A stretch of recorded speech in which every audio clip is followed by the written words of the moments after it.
ಪ್ರೀತಿಯ ಪ್ರಥಮ PUC ವಿದ್ಯಾರ್ಥಿಗಳೇ, ಇವತ್ತು ನಡೆದಂಥ ಹಿಂದಿ ಎಕ್ಸಾಮಿನ ಪ್ರಶ್ನೆ ಪತ್ರಿಕೆಯನ್ನು ನಿಮಗೆ ಇಲ್ಲಿ ಅಪ್ಲೋಡನ್ನು ಮಾಡಿಕೊಡುತ್ತಿದ್ದೇನೆ. ಧನ್ಯವಾದಗಳು. ನಿಮ್ಮ ಪ್ರೀತಿ ಸಹಕಾರ ಹೀಗೆ ನಮ್ಮ ಜೊತೆ ಮುಂದೆ ಬರೆಯಲಿ. ಪ್ರಥಮ PUCಯ ಹಿಂದಿ ಪರೀಕ್ಷೆ ಇವತ್ತು ನಡೆದಿರುವಂಥದ್ದು. ಇದರ ಒಂದು ಆನ್ಸರ್ಸ್ಗಳನ್ನು ನಾವೀಗ ನೋಡ್ತಾ ಹೋಗೋಣ. ಬನ್ನಿ ಸರ್. ಮೊದಲನೇದಾಗಿ ಗೌರಿಪುರ್ ಹೌದಲ್ವಾ, ಗಾಂವ್ ಕೆ ಜಮೀನ್ದಾರ್ ಥೇ ಡ್ಯಾಶ್ ಅಂತ ಇದೆ. ಇದಕ್ಕೆ ಕ್ವಶನ್ ನಂಬರ್ 1ಕ್ಕೆ ಸರಿಯಾದ ಉತ್ತರ ಬಂದು ಆಪ್ಷನ್ ಬಿ ಆಗಿರುತ್ತೆ. ಹೀಗೆ ನಾನು ಫುಲ್ ಕ್ವಶನ್ ಪೇಪರ್ ಓದಿದರೆ ಬಹಳ ಲೆಂತಿ ಆಗುತ್ತೆ ಕಣ್ರಪ್ಪ. ಡೈರೆಕ್ಟಾಗಿ ಆನ್ಸರ್ಸ್ಗಳನ್ನು ನಿಮಗೆ ನಾನು ಈಗ ನೀಡ್ತಾ ಹೋಗ್ತೇನೆ. Question number 2, my dear children, right answer is option C is the right answer, Prem. Question number 3, right answer is, my dear children, that is ಏನಂತೀರಾ, option C is the right answer again. Question number 4, ಲೇಖಕ್ ಕೆ ಮಿತ್ರ ಕೆ ಪಾಸ್ ಹೌದಲ್ವಾ, ಕ್ಯಾ ಹೇ ಅಂತ ಇದೆ. 4ನೆಯ ಪ್ರಶ್ನೆಗೆ ಸರಿಯಾದ ಉತ್ತರ ಬಂದು ಕೆಟ್ಲಾಗ್ ಅಂದರೆ ಆಪ್ಷನ್ ಡಿ ಅಂತ ಇದೆ ಅಲ್ವಾ, that is the right answer. Question number 5, ದಯವಿಟ್ಟು ನೀವೇ ನನಗೆ ಉತ್ತರವನ್ನು ಕಳಿಸಿಕೊಡಿ. ಕ್ವಶನ್ ನಂಬರ್ 6 ಬಂದು ಶ್ರೀ ಕೃಷ್ಣ ಕೆ ಚರಣ್ ಕಮಲ್ ಕೈಸೆ ಥೇ ಕೈಸೆ ಹೈ ಅಂತ ಇದೆ. 6ನೆಯ ಪ್ರಶ್ನೆಗೆ ಸರಿಯಾದ ಉತ್ತರ ಬಂದು ಆಪ್ಷನ್ ಎ ಆಗಿರುತ್ತೆ. ಆಪ್ಷನ್ ಎ ಅನ್ನುವಂಥದ್ದು ಸರಿಯಾದ ಉತ್ತರ ಆಗಿರುತ್ತೆ. ಕವಿನೇ ಕ್ಯಾ ಲುಟಾಯ ಅಂತ ಕ್ವಶನ್ ನಂಬರ್ 7 ಇದೆ, ಅದಕ್ಕೆ ನೀವೇ ಉತ್ತರವನ್ನು ನನಗೆ ಕಳುಹಿಸಿಕೊಡಿ. Question number 8, my dear children, ಶರಾಬಿ ಕೆ ಹಾತ್ ಮೇ ಕಿತ್ನೆ ರೂಪಾಯಿ ಥೇ ಅಂತ ಇದೆ. 8ನೆಯ ಪ್ರಶ್ನೆಗೆ ಸರಿಯಾದ ಉತ್ತರ ಬಂದು ಆಪ್ಷನ್ ಎ ಆಗಿರುತ್ತೆ, 1 ರೂಪಾಯಿ ಥಾ ಅಂತ. ಕ್ಲಿಯರ್. ಕ್ವಶನ್ ನಂಬರ್ 9ಕ್ಕೆ ಸರಿಯಾದ ಉತ್ತರ ಬಂದು ಆಪ್ಷನ್ ಸಿ ಆಗಿರುತ್ತೆ, ಪಹಡಿ ಸೆ ಅನ್ನುವಂಥದ್ದು ಸರಿಯಾದ ಉತ್ತರ ಆಗಿರುತ್ತೆ. ಕ್ವಶನ್ ನಂಬರ್ 10, ಚಾಚಾ ಅಂತ ಇದಲ್ವಾ, ಮಂಗಲ್ ಸೇನಾ, ಅದು ಕ್ವಶನ್ ನಂಬರ್ 10ಕ್ಕೆ ಸರಿಯಾದ ಉತ್ತರ ಬಂದು option B is the right answer. ಈಗ ಗ್ರಾಮರ್ ಪಾರ್ಟ್ ಕಡೆಗೆ ನಾವು ಹೋಗ್ತಾ ಇದ್ದೀವಿ. ಸಂಪೂರ್ಣವಾಗಿ ಅರ್ಥ ಮಾಡಿಸ್ಕೊಂತ ಈಗ ನಾನು ವಿಡಿಯೋವನ್ನು ಮುಗಿಸ್ತೇನೆ. ಬನ್ನಿ. ಆಂಖೋ ಡ್ಯಾಶ್ ಆಸು ಝಲಕ್ ಪಡೆ ಅಂತ ಇದೆ. ಆಂಖೋ ಸೆ ಅಂತ ಬರಿಬೇಕು. ಬರೇ ಸೆ ಅಂತ ಬರೆದ್ರೆ ನಿಮಗೆ 1 ಮಾರ್ಕ್ಸು ಸಿಗುತ್ತೆ ಈ ಒಂದು ಆ ಮೇನ್ ಕ್ವಶನಲ್ಲಿ, ಅಂದರೆ ಬಿ ಮೇನ್ ಕ್ವಶನಲ್ಲಿ. ಕ್ಲಿಯರ್. ನದಿ ಡ್ಯಾಶ್ ಪಾನಿ ಕಾ ಬಹಾವ್ ತೇಜ್ ಹೈ, ನದಿ ಕಿ ಅನ್ನುವಂಥದ್ದು ಸರಿಯಾದ ಉತ್ತರ ಆಗಿರುತ್ತೆ. ನೆಕ್ಸ್ಟು ಸುಧಾ ಡ್ಯಾಶ್ ಕಹಾನಿ ಸುನಾಯಿ ಅಂತ ಇದೆ. ಸುಧಾ ನೇ ಅಂತ ಬರಿಬೇಕು, ನೇ ಅಂತ, ಆಪ್ಷನ್ ನೇ ಬ್ರ್ಯಾಕೆಟಲ್ಲಿ ಇದೆ ನೋಡಿ, ಆಯಿತಾ. ನೆಕ್ಸ್ಟು ಮಿಥಲಿ ಡ್ಯಾಶ್ ಶಿಕಾಯತ್ ಹೋತಿ ಹೈ ಅಂತ ಇದೆ. ಪರ್ ಅನ್ನುವಂಥದ್ದು ಸರಿಯಾದ ಉತ್ತರ. ಮಿಥಲಿ ಪರ್ ಶಿಕಾಯತ್ ಹೋತಿ ಹೈ ಅನ್ನುವಂಥದ್ದು ಸರಿಯಾದ ಉತ್ತರ, ಪರ್. ಕ್ವಶನ್ ನಂಬರ್ 15, ಭೂಮಿ ಡ್ಯಾಶ್ ಜನ್ ಬಸ್ ಕರ್ತೆ ಹೈ, ನಲ್ಲಿ ಅನ್ನಲಿಕ್ಕೆ ಮೇ, ಭೂಮಿ ಮೇ ಜನ್ ಬಸ್ ಕರ್ತೆ ಹೈ ಅನ್ನುವಂಥದ್ದು ಸರಿಯಾದ ಉತ್ತರ ಆಗಿರುತ್ತೆ. ಈಗ ನಾವು ಮ್ಯಾಚ್ ದ ಫಾಲೋಯಿಂಗ್ ಕಡೆಗೆ ಹೋಗ್ತಾ ಇದ್ದೀವಿ. ಮ್ಯಾಚ್ ದ ಫಾಲೋಯಿಂಗನ್ನು ನೋಡ್ತಾ ಹೋಗೋಣ ಪ್ರೀತಿಯ ವಿದ್ಯಾರ್ಥಿಗಳೇ. ಹಾತ್ ಸಮೇಟ್ ಲೇನಾ ಅಂತ ಇದೆ. ಹಾತ್ ಸಮೇಟ್ ಲೇನಾ ಅಂತ ಹೇಳಿದರೆ ಖರ್ಚ್ ಕಮ್ ಕರ್ನಾ ಅನ್ನುವಂಥದ್ದು ರೈಟ್ ಆನ್ಸರ್ ಆಗಿರುತ್ತೆ. ಕ್ವಶನ್ ನಂಬರ್ ಬಿ, ಕಲ್ಲೋಲ್ ಕರ್ನಾ ಅಂತ ಇದೆ. ಅದಕ್ಕೆ ಸರಿಯಾದ ಉತ್ತರ ಬಂದು ಶೋರ್ ಮಚಾನಾ ಇಸ್ ದ ರೈಟ್ ಆನ್ಸರ್. ಗಲೆ ಲಗ್ನ, ಆಯಿತಾ. ಗಲೆ ಲಗ್ನ ಅಂತ ಹೇಳಿದರೆ ಪ್ರೀತಿಯ ವಿದ್ಯಾರ್ಥಿಗಳೇ ಅದನ್ನು ಅಲಿಂಗನ್ ಕರ್ಣ ಅನ್ನುವಂಥದ್ದು ರೈಟ್ ಆನ್ಸರ್ ಆಗಿರುತ್ತೆ, 1ನೇದು. ನೆಕ್ಸ್ಟ್ ಬೇಮಾನಿ ಕರ್ಣ ಅಂತ ಇದೆ, ಆಯಿತಾ, ದ್ರೋಹ ಬಗೆಯದು. ಕ್ವಶನ್ ನಂಬರ್ 4ಕ್ಕೆ ಸರಿಯಾದ ಉತ್ತರ 3 ಆಗಿರುತ್ತೆ. ದೋಖಾ ದೇನಾ ಅನ್ನುವಂಥದ್ದು ಸರಿಯಾದ ಉತ್ತರ ಆಗಿರುತ್ತೆ. ಸಿರ್ ಝುಖಾನಾ ಅಂತ ಇದೆ. ಇದಕ್ಕೆ ಸರಿಯಾದ ಉತ್ತರ ಬಂದು ಲಜ್ಜಾ ಸೆ ಝುಕ್ ಜಾನಾ ಅಂತ, ಆಯಿತಾ, ಅಂದರೆ ಶೈ ಆಗುವಂಥದ್ದು ಅಂತ. ನೆಕ್ಸ್ಟು ಈಗ ನಾವು ಏನಂತೀರ, ಖಂಡ್ ಅಂತ ಹೇಳಿದರೆ ಏನಂತೀರ ತಾವು, ಪಾರ್ಟ್ ಅಂತ, ಆಯಿತಾ. ಈಗ ಕ್ವಶನ್ ಆನ್ಸರ್ಸ್ಗಳನ್ನು ತಾವುಗಳು ನೋಡ್ಬೋದು. ಇಂಪಾರ್ಟೆಂಟ್ ಇವೆಲ್ಲ ಕ್ವಶನ್ ಆನ್ಸರ್ಸು ನಿಮಗೆ ಬಹಳ ಅಂದರೆ ಬಹಳ ಇಂಪಾರ್ಟೆಂಟ್ ಆಗಿರ್ತವೆ. ನಿಮ್ಮ ಮಿಡ್-ಟರ್ಮ್ ಎಕ್ಸಾಮಿಗೆ 90% ಎಲ್ಲ ಪ್ರಶ್ನೆಗಳು ನಿಮ್ಮ ಪ್ರಶ್ನೆ ಪತ್ರಿಕೆಯಲ್ಲಿ ಬರುತ್ತವೆ, ಆಯಿತಾ. 2 ಮಾರ್ಕ್ಸ್ ಆಗಿರ್ಬೋದು, 3 ಮಾರ್ಕ್ಸ್ ಆಗಿರ್ಬೋದು, ಪ್ರತಿಯೊಂದು ಪ್ರಶ್ನೆಗಳನ್ನು ತಾವುಗಳು ನೋಡಿಕೊಳ್ಳಿ. ನಿನ್ನ ಲಿಖಿತ ಅಂತ ಎಲ್ಲ ಇದೆ ಅಲ್ವಾ, ಇದನ್ನು ಸಂದರ್ಭ ಸ್ಪಷ್ಟಿ ಕೀಜಿ ಅಂತ ಇದೆ, ಅದು ಕೂಡ ನೋಡ್ಕೊಳ್ಳಿ.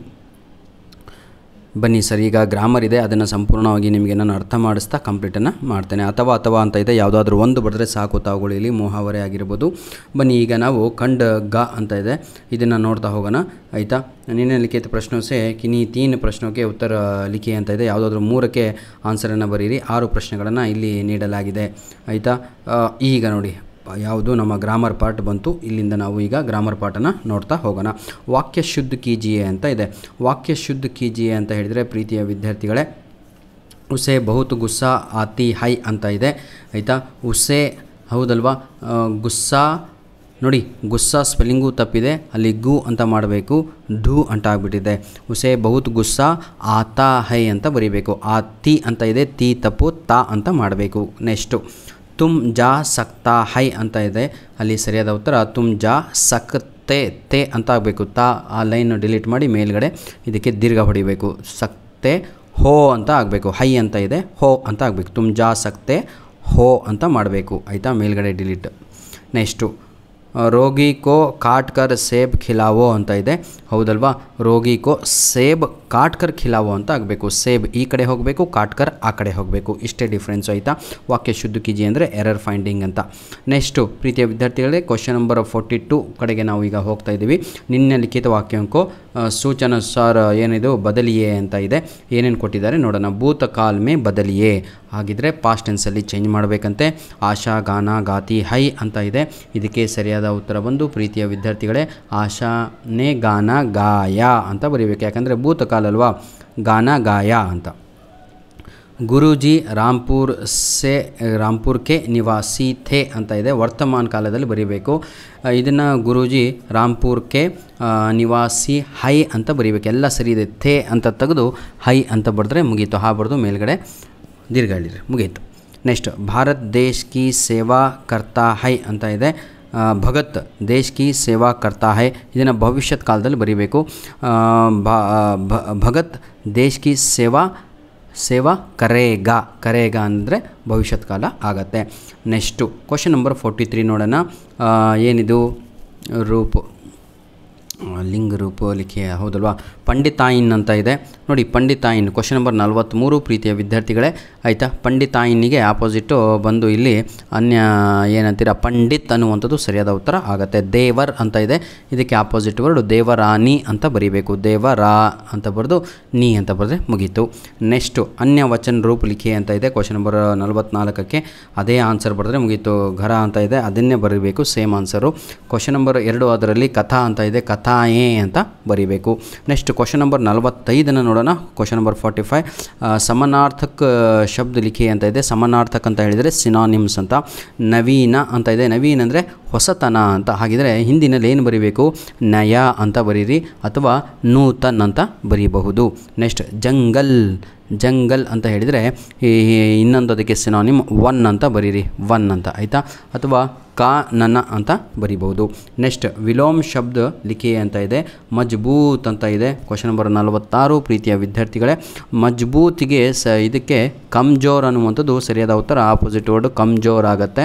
ಆಯಿತಾ, ಪವಿತ್ರ ಅಂತ ಇದೆ, ಅಪವಿತ್ರ ಅಂತ ಬರೆದ್ರೆ ಮುಗೀತು. ಸೇಮ್ ಪವಿತ್ರಿಗೆ ಆ ಅಂತ ಬರೀಬೇಕು ಮುಂದೆ ಅಷ್ಟೇ. ನಂತರದಲ್ಲಿ ಒಂದು ಪ್ಯಾಸೇಜನ್ನು ಕೊಟ್ಟಿದ್ದಾರೆ ಕ್ವಶನ್ ನಂಬರ್ 47ನಲ್ಲಿ. ಈ ಕ್ವಶನ್ ನಂಬರ್ 47ಅನ್ನು ತಾವುಗಳು ಈಸಿಯಾಗಿ ಓದ್ಕೊಂಡು ಕೆಳಗಡೆ ಕೊಟ್ಟಿರುವಂತಹ 3 ಪ್ರಶ್ನೆಗಳಿಗೆ ಉತ್ತರವನ್ನು ಬರೆಯಬಹುದು. ಧನ್ಯವಾದಗಳು. ಕ್ವಶನ್ ನಂಬರ್ 48 ಏನಿದೆ ಅಂತ ನೋಡೋಣ. ಪರೀಕ್ಷಾ ಕೆ ಸಫಲ್ ಹೋನೆ ಪರ್ ಆಯಿತಾ ಬಧಾಯಿ ದೇತೆ ಹುವೆ ಅಪ್ನೆ ಛೋಟೆ ಭಾಯಿ ಕೋ ಏಕ್ ಪತ್ರ ಲಿಖಿ ಅಂತ ಇದೆ. ಒಂದು ಇನ್ಫಾರ್ಮಲ್ ಲೆಟ್ರನ್ನು ಕೇಳಿದರೆ ಈಸಿಯಾಗಿ ತಾವುಗಳು ಬರೀಬೋದು. ಲಾಸ್ಟ್ ಮೇನ್ ಕ್ವಶನಲ್ಲಿ ಇದ್ದೀವಿ ಪ್ರೀತಿಯ ವಿದ್ಯಾರ್ಥಿಗಳೇ. ಆಯಿತಾ, ಏನಿದು ಅಂತ ಹೇಳಿದರೆ ಬೆಂಗಳೂರು ಕರ್ನಾಟಕದ ರಾಜಧಾನಿ ಆಗಿದೆ. Bengaluru city is the capital of Karnataka. Hindi May ಅನುವಾದ ಕೀಜಿಯೇ ಅಂತ ಇದೆ. ಟ್ರಾನ್ಸ್ಲೇಟ್ ಮಾಡೋದು ಹಿಂದಿನಲ್ಲಿ ಭಾಳ ಈಸಿ ಅಲ್ವಾ? ನೋಡಿ, ಬೆಂಗಳೂರು ಕರ್ನಾಟಕ ಕಿ ರಾಜಧಾನಿ ಹೈ ಅಂತ ಹಿಂದಿನಲ್ಲಿ ಬರೀಬೇಕು. ಐ ರಿಪೀಟ್, ಬೆಂಗಳೂರು ಕರ್ನಾಟಕ ಕಿ ರಾಜಧಾನಿ ಹೈ ಅಂತ. ನೆಕ್ಸ್ಟು ಏಕತಾ ನಮ್ಮ ಶಕ್ತಿ, ಯೂನಿಟಿ ಈಸ್ ಅವರ್ ಸ್ಟ್ರೆಂತ್ ಅಂತ ಇದೆ. ಏಕತಾ ಹಮಾರಿ ಶಕ್ತಿ ಹೈ ಕನ್ನಡದಲ್ಲಿ ಹಿಂಗಿದೆ, ಹಾಗೆ ಏಕತಾ ಹಮಾರಿ ಶಕ್ತಿ ಹೈ ಅಂತ ಬರೆದ್ರೆ ಮುಗೀತು. ಮೂರನೆಯ ಪ್ರಶ್ನೆ, ನಾನು ನಿನ್ನನ್ನು ನೋಯಿಸಿದ್ದೇನೆ, ಡಿಡ್ ಐ ಹರ್ಟ್ ಯು ಅಂತ ಇದೆ. ಇದನ್ನು ಹಿಂದಿನಲ್ಲಿ ಕ್ಯಾ ಮೈನೆ ತುಮೆ ಏನಂತೀರ ಚೋಟ್ ಪਹੁಂಚಾಯಿ. ನೋಡಿ, ಕ್ಯಾ ಮೈನೆ ತುಮೆ ಚೋಟ್ ಪਹੁಂಚಾಯಿ ಕ್ವಶನ್ ಮಾರ್ಕನ್ನು ಹಾಕಬೇಕಾಗತ್ತೆ. ನೆಕ್ಸ್ಟು ಮನಸ್ಸಿದ್ದಲ್ಲಿ ಮಾರ್ಗ, where there is a will there is a way ಅಂತ ಇದೆ. ಜಹಾ ಹೈ ವಹಾ ರಾ ಹೈ ಅಂತ ಬರೆದ್ರೆ ಮುಗೀತು. ಧನ್ಯವಾದಗಳು. ನಿಮ್ಮ ಪ್ರೀತಿ ವಿಶ್ವಾಸ ಸದಾ ನಮ್ಮ ಜೊತೆ ಹೀಗಿರಲಿ ಅಂತ ವಿಡಿಯೋನ ಇಲ್ಲಿಗೆ ಮುಗಿಸ್ತಾ ಇದ್ದೇನೆ. God bless you all.